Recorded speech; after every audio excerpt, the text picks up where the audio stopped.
Stop it. Oh, now you ready to lay down, sir? Yes, honey. Why don't you go lay down on the sofa? Or go lay down on Daddy's bed?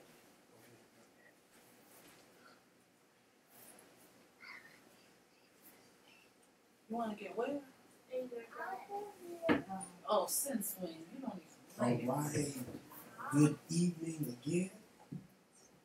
Good evening. I'm going to go ahead and start Bible study tonight. I know some other folks should be on the way, but we'll go ahead and start. It's 8:01. No. So if you open, the Bible study notes are on our mobile app tonight. So if you don't have it, you can have the opportunity to always go and download it. You can search BHI Church on your Google Play Store or the App Store for Apple, and it will pop up. You click on Bible study, and you'll see the notes there in that section. And so we're still in our series about great expectations.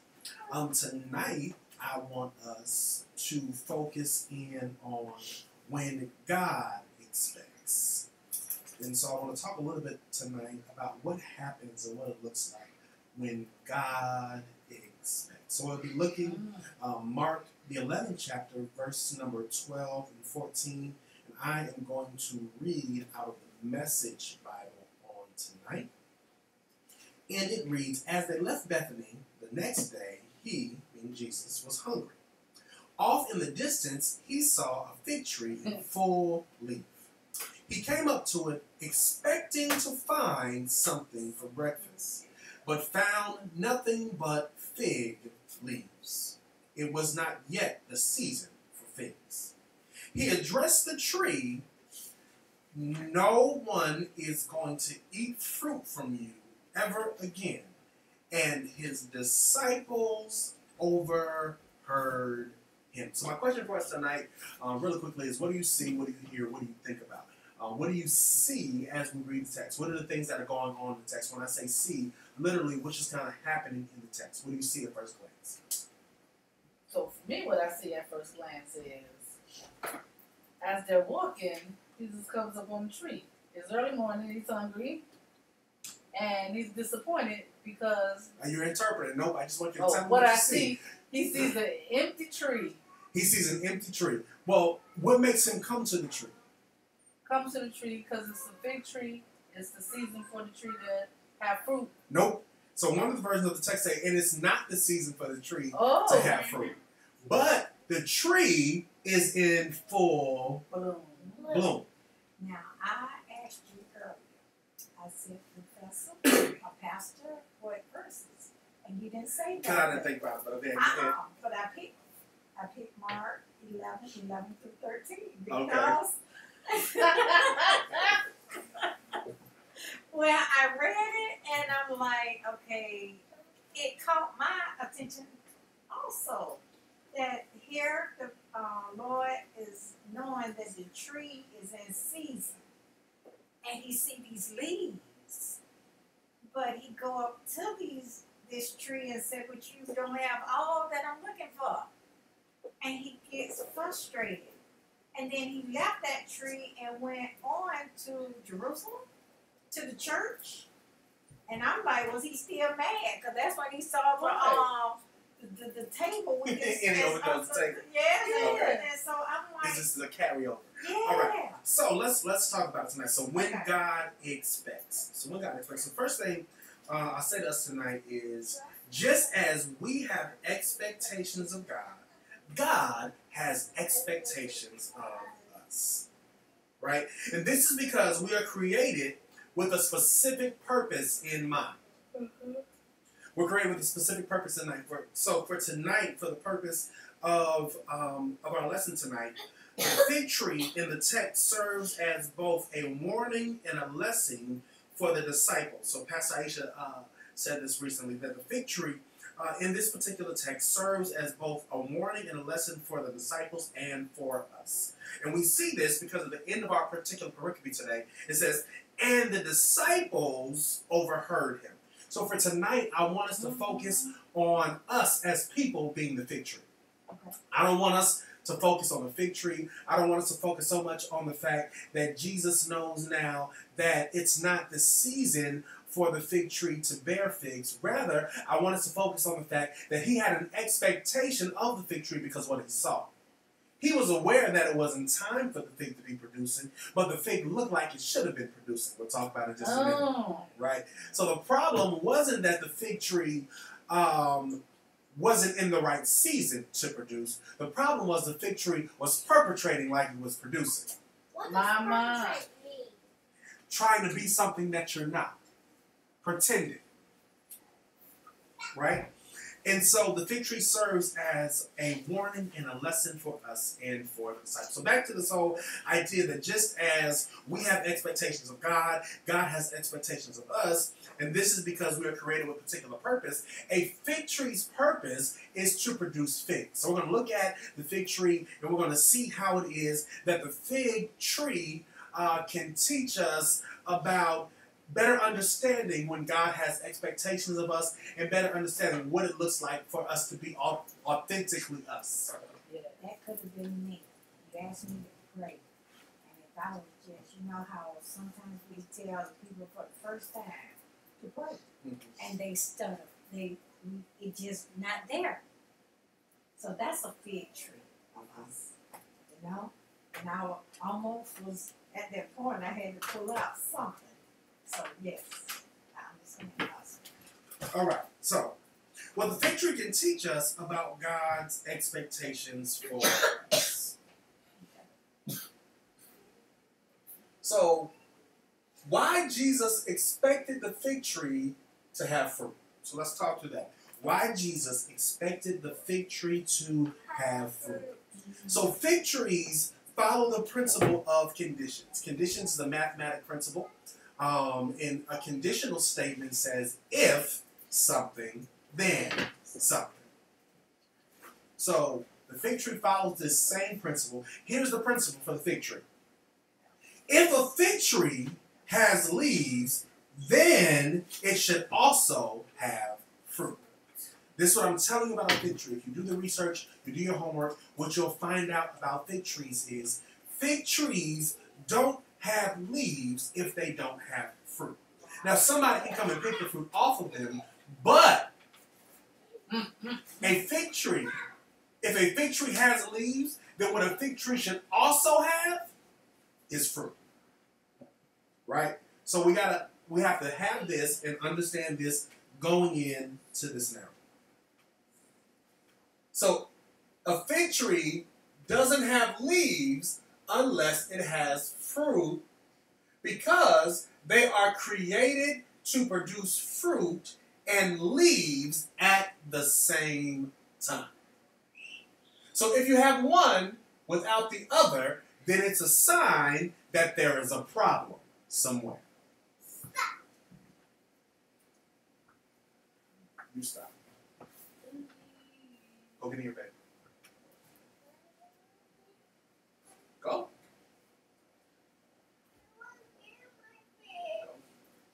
Good night.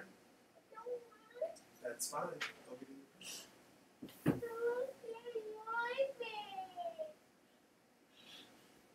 And so the fig tree, right? The fig trees, it is a sign that there's a problem if a fig tree has leaves but doesn't have fruit. Now somebody said, well, what if somebody had already come and just picked the figs off of the tree? That's not the case in this particular narrative. We know that's not the case in this particular narrative because there are a couple of things that the author lets us in on. The first thing is that it's not the season for fig trees to have fruit, meaning it's also not the season for fig trees to have leaves. Right? We also know that Jesus has a keen awareness about people's lives and circumstances, about being able to tell the signs of the time. So Jesus would not have rolled up on this fig tree expecting for it to have fruit and not have been aware if somebody had already picked the fruit. So let's go ahead and eliminate those things out of our mind. Eliminate those things out of our mind so that we are not using as conditions to try to rationalize what's going on in the text. All right? So now that we have that clear, we can be clear that if a fig tree has leaves but not fruit, it is a sign of a problem. It's a sign of a problem because the condition is if a fig tree has leaves, then it should also have fruit. So Jesus only approaches this tree because he sees that it has leaves. This tree could have been left alone. He would have kept walking. It wouldn't have been cursed. It wouldn't have been no problems if the tree didn't have leaves. The only reason Jesus approaches the tree, the text says that he's hungry, and then he sees a tree far off in the distance, notices that it's a fig tree, sees that this fig tree has leaves. And he approaches it now because it is displaying, what it displays indicates what should be producing, right? So, because of what it's displaying, this display is an indication of what it should be producing. So then the expectations that are placed on the tree are a result of what it is displaying. So if this tree didn't have leaves, then it would not have an expectation that it has fruit. And see, some of us are displaying things but not producing fruit. Right? Some of us live lives, have encountered lives where we display one thing but then don't have the fruit to back up what it is that we're displaying. And if that is the case, much like the fig tree, I would then dare to say that it is an indicator now that there's a problem somewhere, and we may find ourselves getting in trouble too early because there is an indication of something that's not there yet. Right? And so the expectations that are placed on us can be a result of what we are displaying. What's my example? My example for the night can be something along the lines of, we say that we have mastered a particular educational topic in our particular field. And so we're displaying, we're boastful, and we're talking about it. So at some point, somebody may roll up on us and test us. And the test would be, the fruit would be us being able to talk through the knowledge that we should have. It's like sitting in a classroom, and every time the teacher says something, we rebuttal and we have something else to say, and then the teacher gives us on the test that we had a rebuttal on and we failed the test. Well, you're trying to produce and say that you have all of these leaves when in fact you're not producing any fruit. You ain't really studied none. You don't really know the information. You're just kind of talking out of the side of your mouth because you want to be heard. Because you feel like you're an expert, and if the teacher can teach, then you should be able to teach as well. So the narrative is a warning not to just have the appearance, but to also have the fruit that should come along with the appearance. So the issue is not that the tree had leaves on it. The issue is that the tree had leaves on it and didn't have fruit on it. So there are two results. Either don't have leaves until you have fruit, because a fig tree bears fruit at the same time that it bears leaves. So if you are bearing fruit, then you should be having leaves. If you're having leaves, then you should be having fruit. I want you to take this metaphor and apply it to any area of your life that you need to apply it to, right? And so the narrative is a warning to not just have the appearance, but to also have the fruit that come along with the appearance. I'll say it another way. The warning for us is, it is a call for us to be consistent and a call for us to be authentic, right? So consistency says that if I'm supposed to have this, then these are the things that come along with me being this particular. These are the things that come along with me being a student. These are the things that come along with me being a nurse. These are things that come along with being a chef. These are things that come along with being in ministry. These are things that come along with me being a church member. These are things that come along. I'm consistent in these particular ways. These are things that come along with being a husband, being a wife, with being a child, with being a brother, with being a sister, with being an aunt, with being an uncle. These are the things that come along, and I'm being consistent in these areas. Not only that, it's a call for authenticity. A fig tree is a actual fig tree, not just by its leaves, but also by the fruit that it bears. And when it bears that fruit. So there's a call for consistency and a call for authenticity. Now there are three reasons why fig trees don't produce fruit but have leaves. And so then I'll say that there are 3 actions that we need to take to be consistent and to be authentic. There are 3 reasons why fig trees don't produce fruit but have leaves. And as such, there are 3 actions that we need to take to be consistent and to be authentic. Reason number 1. If a fig tree has leaves but does not have fruit, it very well could mean that the tree isn't mature enough to have fruit on it yet. But if it's not mature enough to have fruit on it yet, then it should not have leaves on it yet.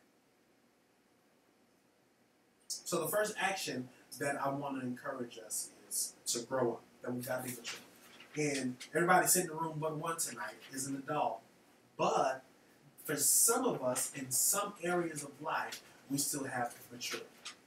We still have maturing to do. We still have growing up to do. For some of us, it means taking on the responsibilities that we need to take on because we have lots of commitments and we have things that we're called to that require our time. And so it may mean that we can't binge watch TV, or it may mean that we have to organize our time to get into bed at a particular time because we're going to have longer days, because we have committed to do particular things, and there are things that are required of us, right? And so maturity comes in lots of different levels, and there are lots of grown adults well into their later years in lives that are not as mature as they need to be, right? And so then one of the things that we have to do is we've got to grow up, we've got to be mature. The second reason why fig trees can have leaves but not have fruit is this. A tree may have or may be getting too much nitrogen intake, and it causes something interesting to happen. You see it up on the screen tonight. It causes something interesting to happen. The interesting thing that causes that happens when a tree has too much nitrogen is that it will cause for it to produce luscious green leaves and great big branches, but will cause for it to not produce any fruit. And so, if, for all intents and purposes, what this tree is getting, where it's planted, is imbalanced, it doesn't have the right kind of balance to it, then it can cause for it to have an appearance of something that it's not. It can also stifle its ability to produce what it's supposed to be producing. So then the second action that I want to tell us that we have to take is we've got to get balanced, right? Some of us, our lives are off balance. Some of us, ministry is off balance. Some of us, the way that we think is off balance. And because it's off balance, we can have the appearance of something and not be bearing the fruit of something. And again, the principle is, if there are leaves, then there should be fruit. And for some of us, we've got leaves but don't have fruit in particular areas, and it's because our lives are off balance. It's because we're getting too much or not enough of what we need. So the fix for this is that you put more phosphorus in the diet and the soil of the particular tree, and it helps to balance out now too much nitrogen. It causes for the production of the fruit to be able to happen. And so for some of us, for some people that we know, for some circumstances, for some areas in our lives, what we have is an imbalance. And in order for us to not experience what the tree experiences, we've got to find ourselves now in a place of balance. Here's the last thing, and then we can have some conversation. The third reason why a tree can have leaves but not have fruit is because it is in water stress. Water stress. What that means is one of two things. Either it's not getting enough water, or it's getting too much water. So I asked a question recently, and my question was, what's your favorite food? What's your favorite food? Nachos. Chicken. Your favorite food is nachos. What's your favorite food? Shrimp. Shrimp. Nachos. What's your shrimp? Favorite food is shrimp. But what's your favorite food? Shrimp. Just pick one thing. Fish. Fish. I would The actually trees say have that's right. the fish. Fish. All right. Fish. Now my question is, can you have too much of your favorite food? Yes. What happens if you have too much of it? You'll get sick. You can get sick of it and or you can get sick. Right? And so it is possible to have too much of a good thing. Right? It is also possible to not have enough of what you need. Right? And so then the third action that we got to take is we got to be getting fed the right stuff. And not just be getting fed the right stuff, but getting fed the right amount of the right stuff. It's another conversation about balance, right? But in this case, it's the conversation about balance is making sure that we're getting fed the right things so that we can be producing the right things. And so Jesus, I dealt with this particular pericope tonight because it's the forerunner to the text that we'll talk about on Sunday. We'll be in the same chapter on Sunday looking at Mark 11, kind of looking at a particular part of the narrative that the disciples are then enamored because they walk back by and this fig tree is all shriveled up, right? This fig tree is shriveled up. Now it doesn't even have any leaves on it. And so I just kind of wanted us to think through about when God has expectations. The truth of the matter is, all of us at one point or another have an expectation, God has an expectation of us to produce the kind of fruit that we are supposed to be producing because who it is that He has created for us to be. There is some unilateral fruit that we are to produce as Christians, but then there is some individualistic fruit that we are to produce as the individuals in the ways in which God has created for us to be. And so I want to encourage us tonight to be our authentic selves. I want to encourage us tonight to be consistent in who we are. Because if we're not consistent, then we may have leaves but no fruit. And if we're not authentic, then we may be putting the buggy before the horse and be trying to have the appearance that we are, but we're not yet. See, it's a dangerous thing to know who you are, but to not be there yet and not be bearing the fruit that you're supposed to be bearing. Someone asked me a question recently. Well, how do you know when you are mature? How do you know when you don't have a deficit? Or how do you know when you are being fed the right things? And my response was that you will be having the appearance of who you're supposed to be at the same time that you're bearing the fruit of who you're supposed to be. And so tonight was just all about a check for us to really take an assessment and a look and to consider and to make sure that in the areas of our lives that we're supposed to bear fruit, and in every area of our life, there is some form of fruit that we should be bearing, right? And so in the areas of our lives that we're supposed to be bearing fruit, to make sure now that as we have the appearance of us doing something, that we're also bearing the fruit that we're doing. So see, the thing about bearing fruit is fruit grows over time. So I'm not saying that you got to have this great big, luscious fruit that's ready to be picked, that's ready to be eaten all in one moment. But if we have leaves, then we should have fruit. If we have the appearance, then we should have the production. So tonight, I want us to make sure that we are producing what we appear to be. And we are because at some point, there's an expectation. Right? In our text, Jesus rose up on the tree because he's the only reason Jesus comes up to this tree is because this tree has leaves on it. And if our lives have leaves on it, I want for us to make sure that our lives also has fruit in it. Right? That we are producing something.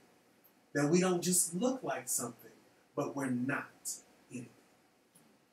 It's important for us to have fruit if we're going to look like a tree that's supposed to have fruit on it. They are mutually exclusive. You don't have one without the other. And if we do have one without the other, then it becomes paramount and important for us to figure out what needs to be fixed so that we can be producing the fruit just like we have the appearance of leaves. So just we have some conversation, some thought, we can kind of think through some of it just for a few moments and then we'll wrap up for the night. So I had two. all right, go. I had two. The first one was this tree had nothing for Jesus.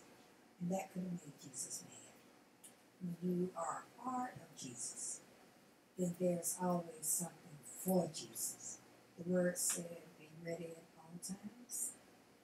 And the second one was example when we are around unbelievers and this fruit that you said, the leaves that I walk with this dress on, and their mind says she's a Christian. Well, the word has taught me also that don't do evil for evil. I must, if I'm tired on Sunday evening, leaving here, that's a good example. I know they're waiting to eat. So I got to show the fruit of what they're going to have to do after I'm gone. I'm going to have to look after them now. So when I'm gone, they can't say that Jesus didn't take care of them, that fruit wasn't in that kitchen for them when they was hungry. And those were my two examples.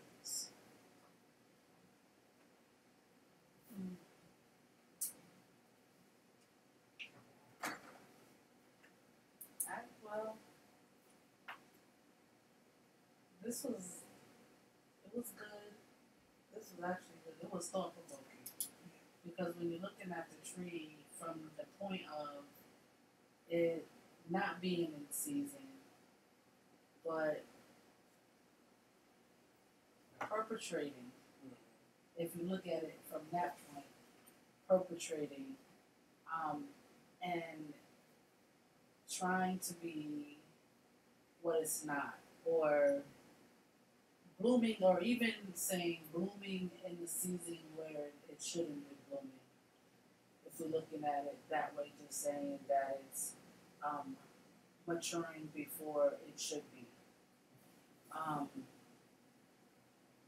then when at the point of Jesus saying,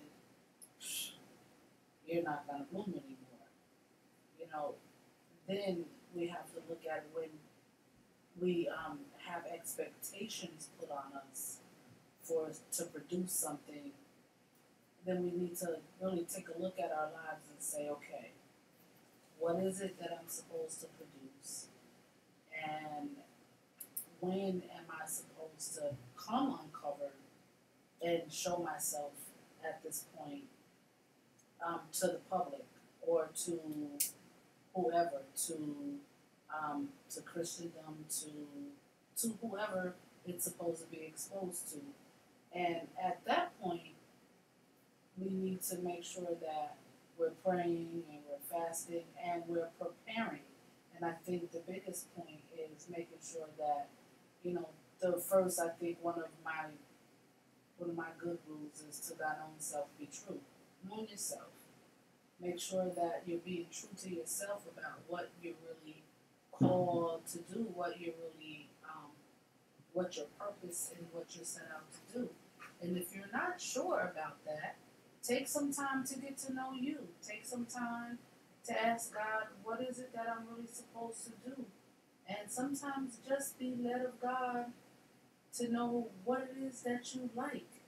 People forget to take the time of not always allowing other people's expectations of them to navigate their lives and allowing what is placed in their heart and what God has given them as dreams and expectations to lead them about what their purpose for life is to be and not what everybody else's purpose for them to be. And then allowing God to mature them and to lead them on their own purpose. Because sometimes that perpetration or that flowering is there because of someone else's expectations and not God's expectations. So allow God to mature you and put you where you need to be when you should be there and not other people's expectations.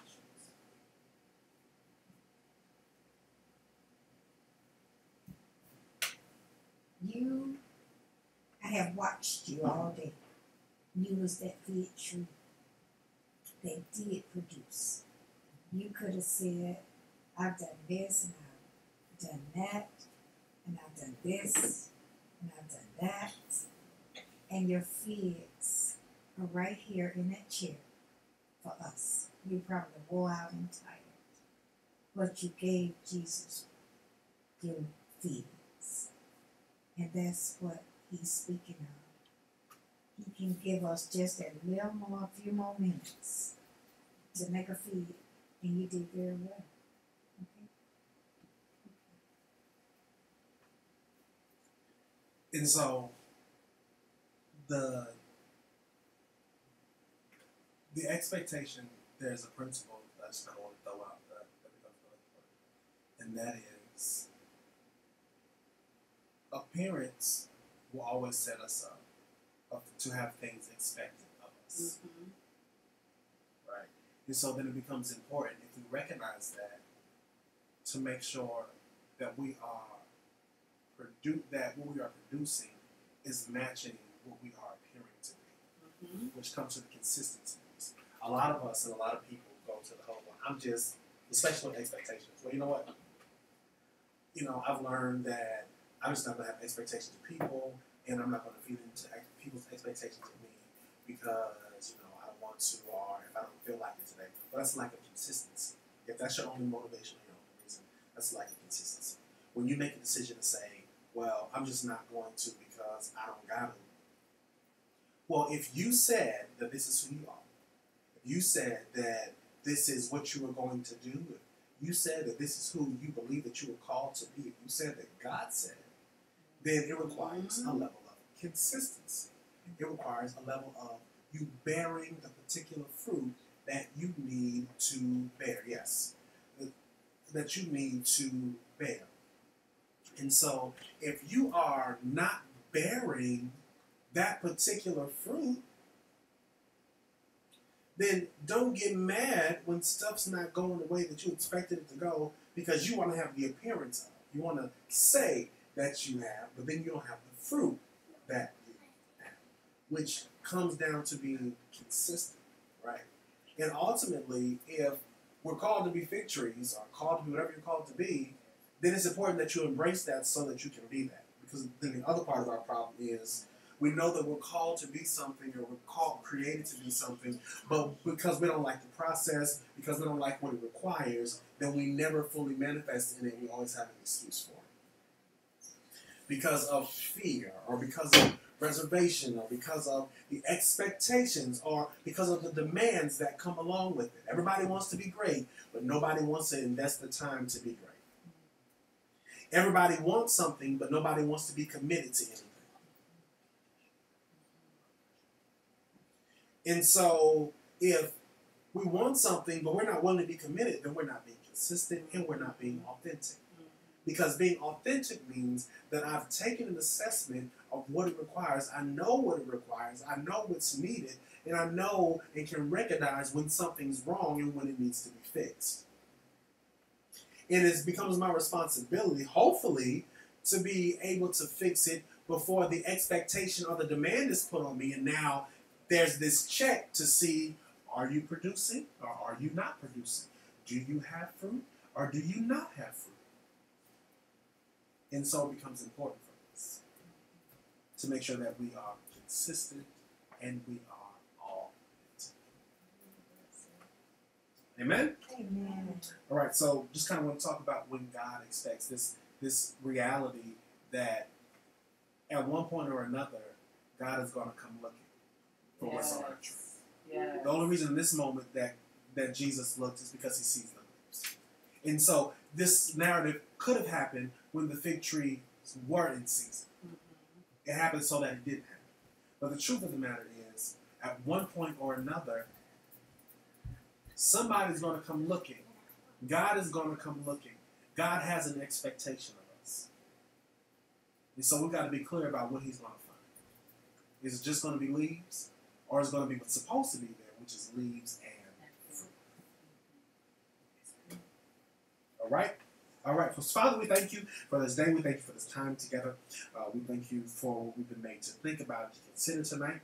And we pray now that you would be with us, that you would lead us, that you would guide us, that we would be consistent and we would be authentic. That we, if we find ourselves with leaves on our trees but not fruit, that we're not bearing fruit, we pray now that you would give us the opportunity to mature. We pray now that you would give us the opportunity to gain balance. We pray now that you would give us the opportunity to be fed what we need to be fed, so that we can be trees that are both fruit bearing and having leaves on them. We thank you now that this word is being able to be applied in every area and aspect of our lives. The areas that we may be having the appearance of one thing but not having the fruit of something. We thank you now that our lives come into alignment, that they come into authenticity, that they come into consistency, and we are bearing the fruit that match the leaves that we are producing. Sir. We thank you Yes. and give you praise for another opportunity. In Jesus' name, amen. Amen. Well, how you gonna get me home? Ain't nobody help. Done it, sure. It is. I have 2 cars. You didn't know. Oh no, it didn't. Oh, we glad. Did This you child say have 2 blessed, huh? cars? Yeah, because since we've been here, they figured they got 2 cars. Oh. It is, because they. I wanna.